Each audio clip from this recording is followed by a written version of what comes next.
بسم اللہ الرحمن الرحیم۔ تمام دیکھنے اور سننے والوں کو میری طرف سے السلام علیکم۔ ویئر جو لوگ حج پر جا رہے ہیں، اللہ کریم آپ کو اپنے اور اپنے حبیب کے در پر لے جائے اور ایک قبول اور مقبول حج ادا کرنے کی توفیق دے۔ ہمارے لیے بھی دعا کیجیے گا، کمنٹ سیکشن میں آمین لکھ دیجیے، انشاءاللہ لکھ دیجیے، شاید کسی کی لکھی آمین سے ہی سب کا ذریعہ بن جائے وہاں جانے کا۔ ویئرز کل انیک احمد صاحب جو کہ اس وقت وفاقی وزیر ہیں ریلیجیس افیئرز کے، مذہبی امور کے اور حج کی تمام معاملات ظاہر ہیں ان کے انڈر ہیں، کل انہوں نے پریس کانفرنس کر کے 2024 کی جو حج پالیسی تھی وہ بتائی تھی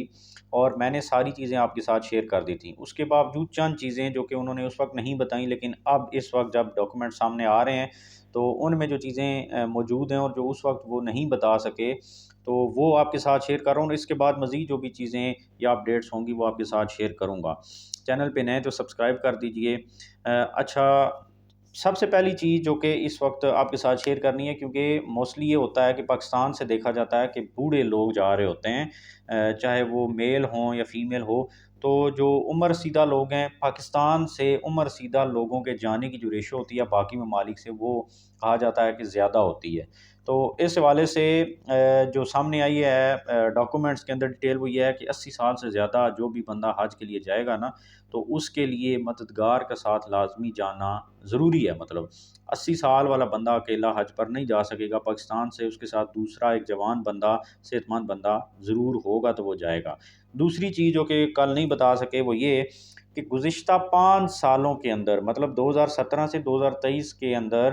اگر کوئی بندہ حج کے لیے جا چکا ہے سرکاری اسکیم کے تحت تو وہ دوبارہ درخواست دینے کا اہل نہیں ہے۔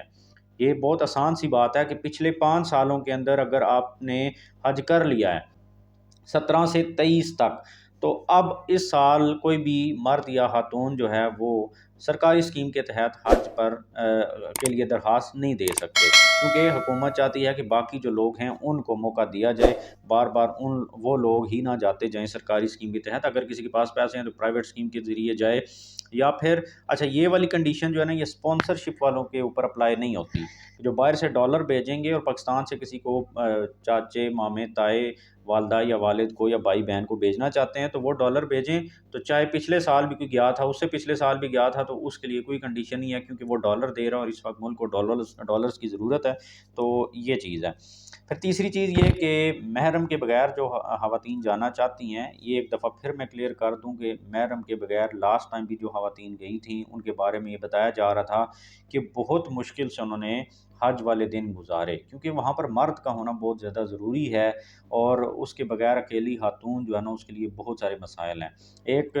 لیڈی جو ہیں وہ یہ بھی بتا رہی تھیں کمنٹ سیکشن میں میری ایک ویڈیو پہ، کہ خواتین جو ہیں وہ اکیلی ہیموں میں بیٹھی رو رہی تھیں کہ ہم سے کوئی پیسے لے لے، صرف ہمارے ساتھ چلا جائے، کنکریاں مروائے، پھر اس کے بعد طواف زیارت کے لیے لے جائے، پھر واپس لے جائے، جتنے پیسے کوئی کہے گا ہم دیں گے۔ لیکن اس وقت ہر بندہ اپنے اس میں لگا ہوا ہوتا ہے، اور وہاں پر کوئی بھی اتنا فری نہیں ہوتا کہ کوئی کسی کو بھی مدد کرے یا یہ اتنا لمبا کام جو ہے وہ کروائے۔ تو یہ آپ ساری چیزیں ذہن میں رکھ کے، میں بار بار اس لیے بتا رہا ہوں کہ بہت مشکل ہے، اور وہی 5 دن ہیں حج کے جہاں پر آپ نے اس سے پہلے آپ جو ہے نا جائیں گے اگر شروع کی فلائٹس میں، تو آپ مدینہ میں جائیں، مکہ میں رہیں گے، تو جہاں پہ بھی رہیں گے عزیزیہ میں بہت زیادہ سہولیات ہیں، کوئی مشکل نہیں ہے۔ اصل جو حج ہے وہ تو وہاں پر ہے نا، میدان عرفات میں، مزدلفہ میں اور منی میں، تو وہ والے دن مشکل ہیں۔ اگر وہ آپ اکیلے رہ کر نہیں گزار سکتے تو پھر کوئی فائدہ نہیں ہوا۔ اچھا، جو خواتین محرم کے بغیر جانا چاہ رہی ہیں یا جائیں گی، تو ان کے لیے یہ ہے کہ والدین یا شوہر کا جو اجازت نامہ ہے وہ انہوں نے دکھانا ہے ضروری۔ اور پھر اس سے اگلی چیز جو کہ موسٹ امپورٹنٹ ہے وہ یہ ہے کہ مذہبی امور کے جو وزیر ہیں انیک احمد صاحب، انہوں نے کل ایک بات کی تھی، اور وہ یہ کہ پیکیج 30 سے 35 ہزار روپے کیسے سستا ہو سکتا ہے۔ اچھا، اس کے لیے انہوں نے ایک طریقہ بتایا، اور وہ یہ ہے کہ انہوں نے کہا کہ اس سے پہلے جتنے بھی عازمین حج جاتے تھے سرکاری اسکیم کے تحت، تو ان کے پاس یہ آپشن نہیں ہوتا تھا کہ وہ مدینہ میں کتنے دن رک سکتے ہیں۔ تو 40 دن کا حج جو لوگ ادا کرنے کے لیے جاتے تھے، مطلب حج تو 5 دن کا ہی ہوتا ہے، جو 40 دن کے پیکیج کے لیے جاتے تھے،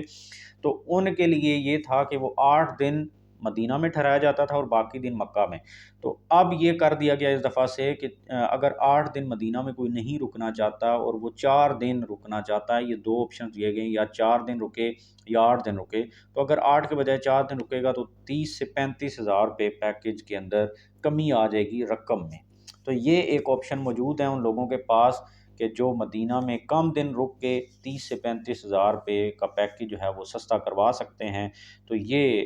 جو ہے بہت زیادہ امپورٹنٹ ہے۔ اور اس کے بعد جو کہ یہ ہے قسطوں میں ادائیگی، تو اس میں پہلے حکومت کر رہی تھی کہ ہم اس دفعہ قسطوں میں پیسے لے لیں، تو اس طرح کی کوئی بات انہوں نے نہیں کہی اور نہ ہی قسطوں میں پیمنٹ ہونی ہے، تو ساری کی ساری رقم جو ہے وہ ایک ساتھ حکومت لے گی، اور وہ 27 نومبر سے 12 دسمبر تک ڈیٹ بتا دی گئی ہے، تو اس دوران آپ نے درخواستیں جمع کرانی اور پیسے بھی دے دینے حکومت کو، تاکہ حکومت جو ہے وہ اگلا پروسیس سٹارٹ کر سکے۔ تو قسطوں والی بات جو ہے وہ بالکل ہی نہیں ہے، پہلے جو کہا جا رہا تھا بحری جہازوں کے ذریعے اور یہ وہ، تو اس دفعہ کے لیے کوئی امپلیمنٹیشن نہیں ہوئی اس حساب سے۔ تو جو چیزیں تھیں وہ میں نے آپ کے ساتھ اس وقت تک شیئر کر دی ہیں۔ ابھی تک اتنا ہی، چینل پہ نئے تو سبسکرائب کر دیجیے گا، اور اپنا فیڈ بیک ضرور دیجیے گا کمنٹ سیکشن میں۔ تھینک یو ویری مچ، اللہ حافظ۔